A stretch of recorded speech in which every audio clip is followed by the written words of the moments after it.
As we continue with our education focus, summer is the time that many high school students focus on getting their service hours needed in order to graduate.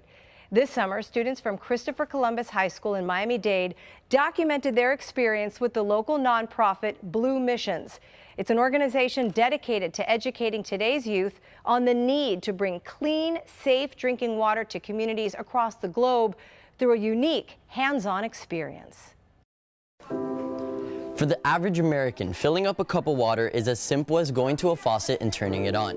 But for many people here in the Dominican Republic, it's as difficult as walking for several miles just to fill up 1 gallon of water. One group of volunteers, however, is fighting hard to bring change to these communities. Blue Missions strives to end the global water and sanitation crisis, but at the same time, our mission is also to help today's youth find their purpose by bringing youth volunteers to these rural villages in the Dominican Republic, that they're able to be impacted and to plant a seed in their hearts and motivate them to live a life of purpose. Blue volunteer signs up for a trip and they have no idea what to expect, and they end up out here in the campo living without access to running water, using a latrine for the first time, and it throws them off completely. One such volunteer is Carlos Diaz, a student at Christopher Columbus High School who was given time this summer to complete a Blue Mission. The reason why I came on this trip was because mainly it was different. It's something I haven't done. I'm always home or on the boat, or I've never really been to something like this or been able to see this side of the world. It first hit us when we got to the city, when we passed Santo Domingo, that it was like very run down. There was like, it was all dirty, like trash on the streets, people outside selling food everywhere, and the cars, it's not the same as the US. Every community is different. They don't really know what to expect when we tell them, okay, we're going to be doing a water project here, but we're also going to bring anywhere from 20 to 30 American high school students to live and work side along you guys. But they're definitely excited. Things have changed a lot. We are no longer uncomfortable cleaning. We don't have to go to a certain place just to wash our clothes or do the dishes. Now we can do it at home. We are also very happy because the community is gaining merits.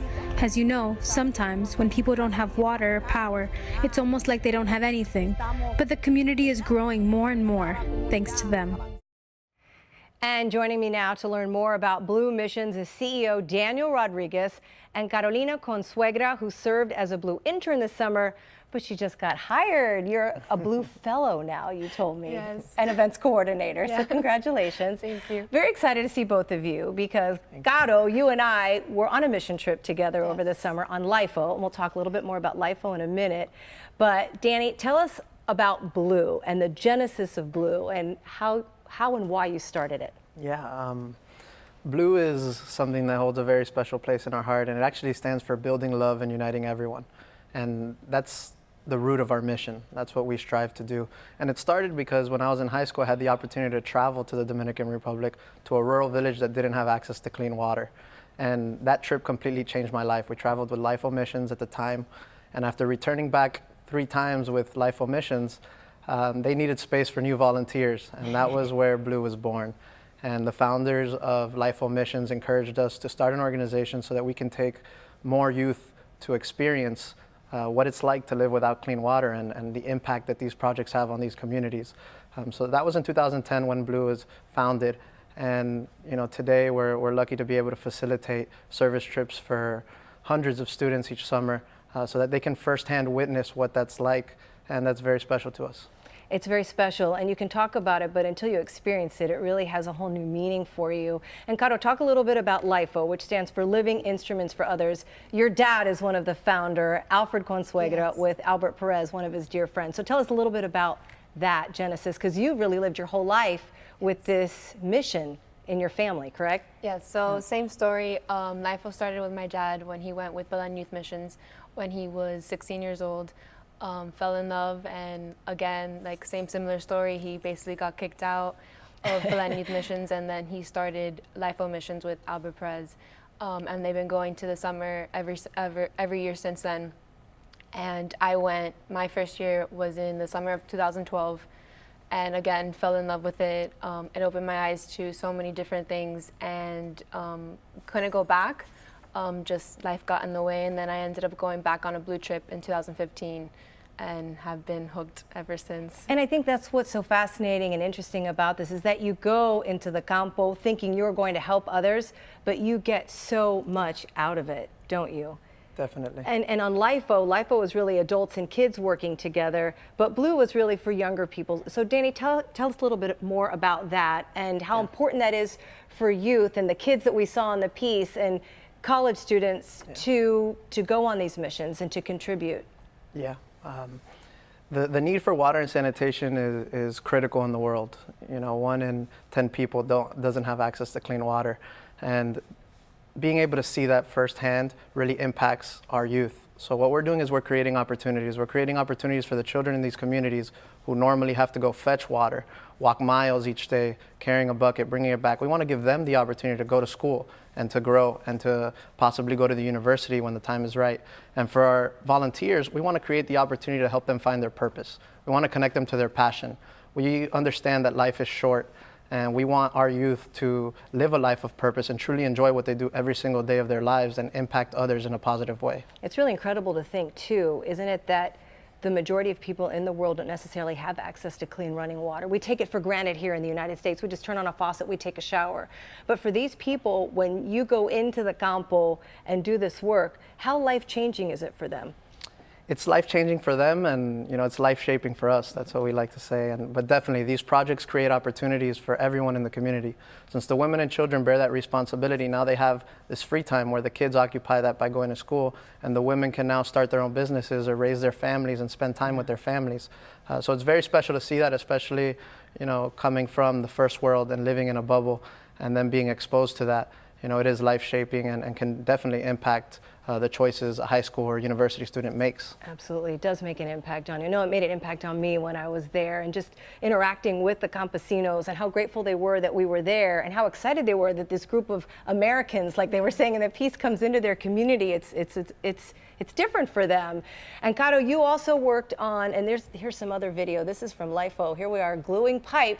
Let's talk about the process since we're looking at these pictures. So you take pipe into the campo. There's also a tank that's built. Danny, talk us through that a little bit. Yeah, the process actually begins a year before the volunteers even arrive. These are community-led projects. We let these communities know that our volunteers work with pen and paper back at home. They're not used to swinging a pick or using a shovel or mixing cement. Right. And we want these communities to take ownership of these projects. That's why they even put a financial portion of the cost of the project towards the materials. And when our volunteers come in, they're carrying pipe, they're gluing the pipe, they're mixing cement, they're digging trenches. They're doing a bunch of different types of jobs that they're not used to doing. And they're working hand in hand with the locals who are responsible for the labor of the project. And those communities are trained. We meet with them 4, 5, 6 times before the group even arrives. We establish a water committee. They open up a bank account. They establish what the monthly quota is going to be for each family in the community. And that assures us that the projects can last 20, 30, 40 years. And they can actually last forever if they're maintained properly. And it's up to the community, and we feel comfortable with our team on the ground training these water committees and really, you know, creating change that's going to affect the grandchildren's grandchildren in those communities. And you know, we love going back to towns and seeing how they've developed after a water project. And you know, it's really special to see these communities thriving once they have a faucet in their homes. That was part of our LIFO experience too, going back to the community that was helped the year before and seeing how far they've come in the year. Caro, talk also about the latrines that are built, because that's also part of Blue's mission. You have the water projects and you have the sanitation projects. So talk to us about the latrine, because you built some latrines. I was impressed with her hammer swinging skills on LIFO, and she says, oh, I've been building latrines all summer. So tell us more about that. So I was blessed all summer to do all latrine projects, and I'm a big fan. I'm totally team latrine.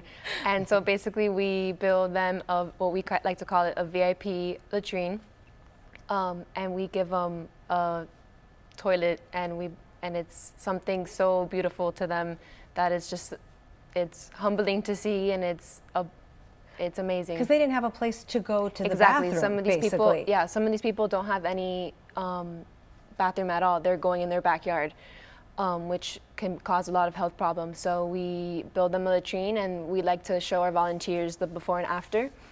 Just so that they can realize it, and it ends up being very impactful to them. So before you get there, you tell them their part of the deal is they have to dig the the hole. and then you come in and do the framework, you do the frame and- corrugated yes. metal, and you create the latrine for them.